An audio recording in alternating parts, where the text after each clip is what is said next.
بسم اللہ الرحمن الرحیم۔ بولتا کشمیری عمران عباسی کے ساتھ آج میں جس ایشو پہ بات کرنے جا رہا ہوں وہ غربی باغ کے علاقوں کے اندر خصوصاً کانڈی بیلٹ کے اندر جو گزشتہ رات جو ہے وہ چوری کی وارداتیں ہوئیں۔ چوری کی وارداتیں ہونا لمحہ فکریہ بھی ہے اور ہمیں یہ سوچنا چاہیے ہے کہ چوریاں کیوں ہو رہی ہیں۔ پہلی بات تو یہ ہے کہ بے روزگاری بھی ہے، پھر یہ ہے کہ ہمارے جو نوجوان جو آوارہ گردی کرتے ہیں اور جن کو یہ ہے کہ کوئی کام تو ہے نہیں ان کے پاس، وہ اکثر جو ہے ایسے لوگوں کے ہاتھ چڑھ جاتے ہیں جو لوگ مختلف جو ہے وہ کرمنل ایکٹیویٹیز میں مبتلا ہوتے ہیں۔ اب مثال کے طور پر آپ کو پتہ ہے کہ اس وقت ہمارے جو علاقے ہیں ان علاقوں کے اندر ہم جو ہے اپنے بچوں کو موبائل ٹچ موبائل دے کے 30,000 کا 25,000 کا 40,000 کا ٹچ موبائل دے کے پھر اس کے بعد ان کو جیب خرچہ بھی ہم دے دیتے ہیں اور پھر ہم یہ نہیں پوچھتے ہیں کہ ہمارا بچہ کیا کر رہا ہے، کہاں جا رہا ہے، اس کی کیا ایکٹیویٹی ہے۔ اب ضرورت اس امر کی ہے کہ جو ہمارے بیرون ملک میں ہمارے دوست بھائی جو موجود ہیں،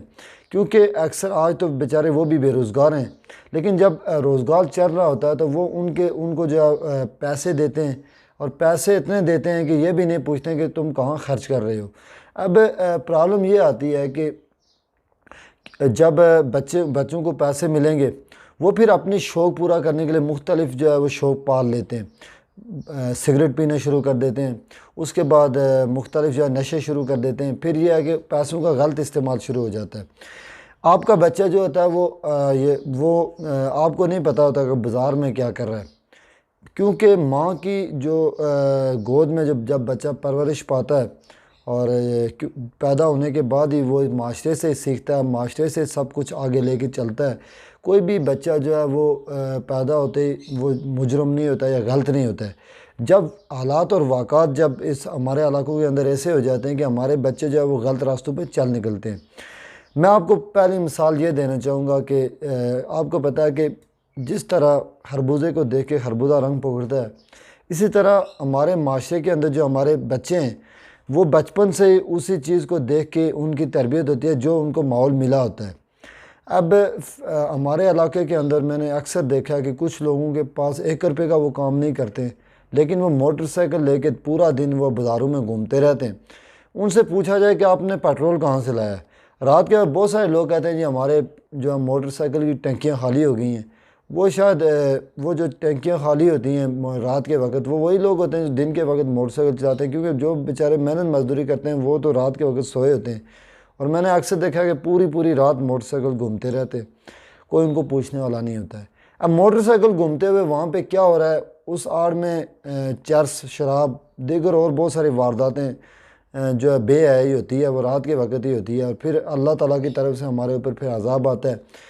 جو بجلی برستی ہے، بادل جب گرجتے ہیں تو پھر اس کے بعد آپ کو پتہ ہے کہ گزشتہ رات چیڑالہ میں آسمانی بجلی کی وجہ سے جو ہے بہت سارے مکانات ہیں، ان کے مکانوں میں وہ دراڑیں پڑ گئیں اور اتنی سخت وہ آسمانی بجلی تھی کہ تمام الیکٹرانک کی اشیاء وہ جو جل گئی۔ اب میں آپ کو بتاؤں کہ سیسر میں جو ہے وہ چوری ہوئی، اور سیسر چوری کے اندر یہ ہے کہ وہاں پہ دکانیں لوٹی گئیں، پھر نیچے باگلہ کے مقام پر مسجد کے 15,000 روپے چوری ہو گئے، وہ بھی مسجد کے ساتھ دکان تھی اس سے چوری کر کے لے گئے، وہ مسجد کا چندہ تھا۔ اب مسئلہ یہ ہے کہ ہمیں یہ دیکھنا چاہیے کہ یہ وجوہات کیا ہیں اس کی، یہ مسئلہ کہاں سے شروع ہوتا ہے۔ وہ اسی طرح شروع ہوتا ہے کہ یہ جو لوگ ہوتے ہیں، کرمنل لوگ جو ہوتے ہیں، مجرم سزا یافتہ لوگ جو ہوتے ہیں، وہ ہمارے معاشرے کے اندر ایسے نوجوانوں کے اوپر نظر رکھتے ہیں جو نئے جوانی کی اندر قدم رکھتے ہوتے ہیں، اور ان کو وہ اس طرح کی وارداتوں میں ساتھ لیتے ہیں۔ پہلے ان کو ایک سگریٹ پلا دیں گے سادہ، اس کے بعد ان کو جناب چرس والا بھر کے پلائیں گے، پھر کرتے کرتے پھر وہ بہت سارے ان کو نشوں میں مبتلا کریں گے، کیونکہ یہ اکثر ہوتا ہے کہ امیر گھروں کے جو بچے ہوتے ہیں ان کے اوپر ان کی خاصی نظر ہوتی ہے، کیونکہ ان کے پاس پیسے ہوتے ہیں، وہ اپنا نشہ ان کو اس چیز میں ڈالتے ہیں تاکہ وہ پیسہ لائیں اور ان کا کاروبار چل سکے۔ اب میں یہ سمجھتا ہوں کہ اس وقت ہمارے جو والدین ہیں ان کو بڑی ضرورت اس امر کی ہے کہ وہ بچوں کے اوپر نظر رکھیں اور ان کو دین کی تعلیم دیں، اور دین کی تعلیم صرف یہ نہیں ہوتی ہے کہ آپ مسجد میں جناب جا کے قرآن پاک پڑھ کے آ جائیں، بلکہ نہیں، ان کو اسلام کے جو آداب ہے وہ سکھائے جائیں، ان کو رشتوں کی پہچان بتائی جائے۔ اس وقت یہ ہوتا ہے کہ ہمارے معاشرے کے اندر رشتوں کی پہچان بھی ختم ہو گئی ہے، صرف اس لیے کہ اسلام سے دوری ہے۔ آج معاشرے کے اندر جرائم کیوں ہیں؟ اسلام سے دوری کی وجہ سے ہیں۔ ہمارا جو مذہب ہے ہمیں جو سکھاتا ہے، ہم نے اس کو چھوڑ کے ہم نے دوسرے راستے اختیار کر لیے ہیں۔ ہمارا مقصد یہ ہو گیا، ہم اپنے بچوں کو اس لیے پڑھاتے ہیں کہ وہ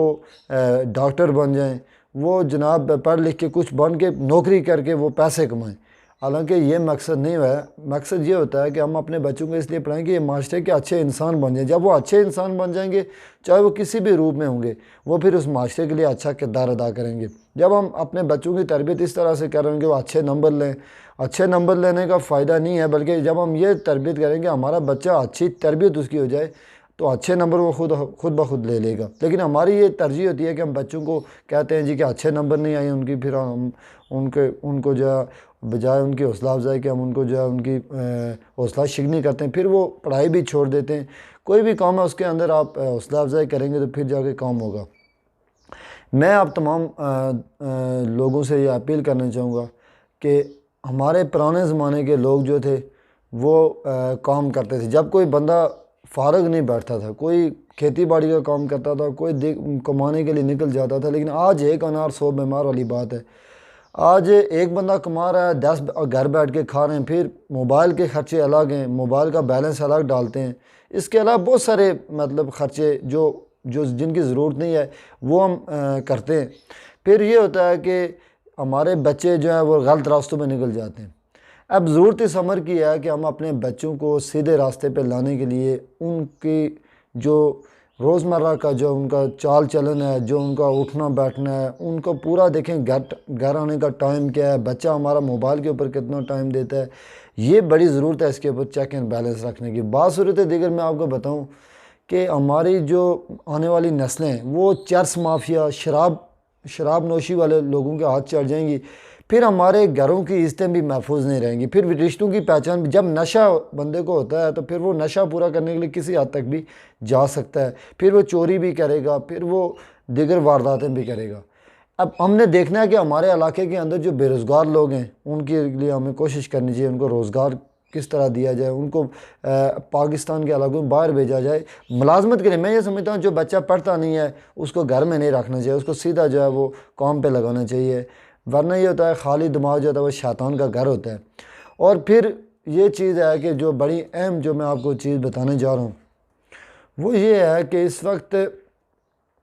کوئی بندہ جرم کر لیتا ہے، فرض کیا آپ دیکھتے ہیں کوئی بندہ جرم کرتا ہے، آپ جرم سے نفرت کریں، اس بندے سے نہیں نفرت کریں۔ ٹھیک ہے، اس سے غلطی ہو گئی ہے، آپ اس کو موقع دیں۔ اگر وہ اپنے آپ کو سدھار لیتا ہے تو میرے خیال میں ہمارے لیے بہترین موقع ہوتا ہے کہ ہم اس کی اصلاح کریں، نہ کہ اگر وہ جرم کر لیتا ہے تو پھر ہم اس کو جو ہے ہم بس ساری زندگی کے لیے وہ جو ہے اس کے اوپر یہ لیبل لگا نہیں، بلکہ وہ توبہ کر لیتا ہے، اچھے کام کرتا ہے تو پھر ہمیں اس کی حوصلہ افزائی کرنی چاہیے۔ اور معاشرے کے اندر ایسے لوگوں کو ہم نے آگے لانا چاہیے جو لوگ غلط کر کے پھر غلطی کو سدھار کے آگے بڑھنے کی کوشش کرتے ہیں۔ اس سے یہ ہوتا ہے کہ معاشرہ بہتری کی طرف جاتا ہے۔ تو ناظرین، کیونکہ ویڈیو خاصی لمبی ہو گئی، کہنے کا مقصد یہی ہے کہ کوئی بھی جو ہے سزا جزا کا جو کام ہے وہ پولیس کیا سزا دے گی یا عدالت کیا سزا دے گی، جب تک بندے کو، آپ کو پتہ ہے لوگ پیسے دے کے بھی جان چھڑا لیتے ہیں، بہت سارے سفارشیں بھی ہو جاتی ہیں، جب تک اللہ کا خوف نہیں ہوگا، میں یہ سمجھتا ہوں خوف خدا نہیں ہوگا آپ کے اندر، میرے اندر، اگر اللہ کا ڈر نہیں ہے، میرے خیال میں ہمیں کوئی دنیا کی طاقت سدھار نہیں سکتی، ہم اسی طرح غلط راستوں پہ چلیں گے۔ جب ہمیں یہ پتہ ہوگا کہ ہمیں اللہ دیکھ رہا ہے، سزا جزا کا ایک سسٹم ہے، پھر ہمیں یہ ڈر ہوگا، پھر اس ڈر کی وجہ سے، اللہ کے ڈر کی وجہ سے ہم برائی چھوڑ دیں گے، برے کاموں سے ہم توبہ کریں گے۔ اس کے لیے میں یہ سمجھتا ہوں کہ دین کی تعلیم اسلام کے مطابق ہمیں اپنے بچوں کی تربیت کرنی چاہیے، نہ کہ 40 ہزار کے ٹچ موبائل دے کے ہمیں ان کو پیسے دے کے بازاروں میں گھمانا چاہیے، نہیں، بلکہ ہم نے اپنے بچے کی تربیت اس طرح کرنی ہے، کل آپ بوڑھے ہوں گے تو یہ بچے آپ کو پوچھیں گے۔ آج کل تو بچے یہ کہتے ہیں آپ کو پتہ ہی کچھ نہیں ہے اپنے والدین کو، اتنے غصے سے اور اتنے برے الفاظ میں وہ بات کرتے ہیں کہ میں یہ سمجھتا ہوں کہ اللہ تعالیٰ کی طرف سے پھر ہمارے اوپر عذاب نہیں آئے گا تو کیا ہوگا۔ آج دیکھ سکتے ہیں کرونا آیا ہوا ہے، بجلی بادل گرجتے ہیں، برستے ہیں تو ایسے لگتا ہے جیسے قیامت آنے والی ہے۔ تو بہت سارے ایسے معاملے، بارشیں جو ہیں وہ اس طرح سے ہو رہی ہیں جس طرح سے تباہی آنے والی ہے۔ تو ہمیں سب مجھ سمیت ہمیں سب کو اپنے گریبان میں جھانکنا ہوگا، کہاں پہ ہمارے اندر برائی ہمیں اس کو ختم کرنا ہوگا، اللہ سے توبہ کرنی ہوگی۔ امید ہے کہ رمضان کے اس بابرکت مہینے میں آپ کو اس ویڈیو سے معلومات ملی ہوگی۔ مزید اگر آپ کے اندر کوئی اس طرح کی اچھی باتیں ہوتی ہیں تو آپ کامنٹس میں لکھ دیا کریں، تاکہ لوگ، مزید پڑھنے والے لوگ، ان تک یہ آواز پہنچ سکے، اور ویڈیو کو شیئر ضرور کیا کریں تاکہ یہ آواز پوری دنیا میں دوسرے دوستوں کی بھی جا سکے۔ مجھے اس وقت کے لیے اجازت دیجیے، اللہ نگہبان۔